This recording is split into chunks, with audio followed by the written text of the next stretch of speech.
تازه او مهم خبر د نورستان او بدخشان پوله کې څه روان دي حقیقت څه دی په داسې حال کې چې د ټولنیزو رسنیو فضا له بېلابېلو ادعاو ډکه شوې د افغانستان د ختیځو غرونو له زړه نورستان او بدخشان نه داسې خبرونه راځي چې خلک یې اندېښمن کړي دي ځینې سرچینې د پټې سرحدي لانجې د اغزن تار غځولو او حتی د سیمو د نیولو خبرې کوي خو آیا رښتیا هم هلته څه جدي روان دي که دا یوازې تبلیغاتي جګړه ده حقیقت تر اوسه تر سیوري لاندې دی خو نښې ښیي چې موضوع تر عادي شخړو ډیره پیچلې ده سلام ستړي مشئ په سر کې یادونه کوو که مو چینل نوي سبسکرایب کړی د تازه او مهمو خبرونو لپاره افغان پلس چینل در سره سبسکرایب کړئ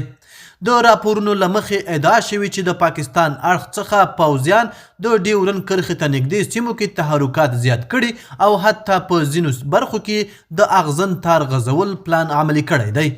ویل کېږي چې دا فعالیتونه د نورستان له لارې د بدخشان ځینو نږدې سیمو ته هم غځېدلي دي چې دا کار د سیمې حساسیت نور هم زیات کړی دی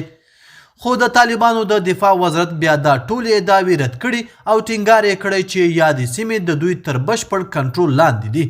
د دوی په وینا هیڅ بهرني ځواک ته اجازه نه ده ورکړل شوې چې د افغانستان خاورې ته داخل شي یا هلته بدلون راولي بل لور ته ځایي خلک بیا متضادې خبرې کوي ځینې وایي چې په سرحدي سیمو کې غیر عادي تګ راتګ او تحرکات لیدل شوي خو نور بیا دا هر څه عادي بولي او وایي چې کومه لویه پیښه نه ده رامنځته شوې د همدې متضادو معلوماتو له امله د حقیقت معلومول لا ستونزمن شوي دي کارپوهان باور لري چې د افغانستان او پاکستان ترمنځ د سرحدي شخړو موضوع نوي نه ده خو دا ځل د ټولنیزو رسنیو له امله هر کوچنی حرکت هم لوی ښودل کیږي هغوی خبرداری ورکوي چې د ناتایید شویو معلوماتو خپرول کولی شي د خلکو ترمنځ ویره او ګډوډي زیاته کړي تر اوسه داسې کوم کره او تایید شوی ثبوت نشته چې د نورستان او بدخشان په پوله کې لویه جګړه یا سیمې نیول شوي وي ډیری راپورونه یا خو ناتایید شوي دي او یا هم د تبلیغاتي جګړې برخه ګڼل کیږي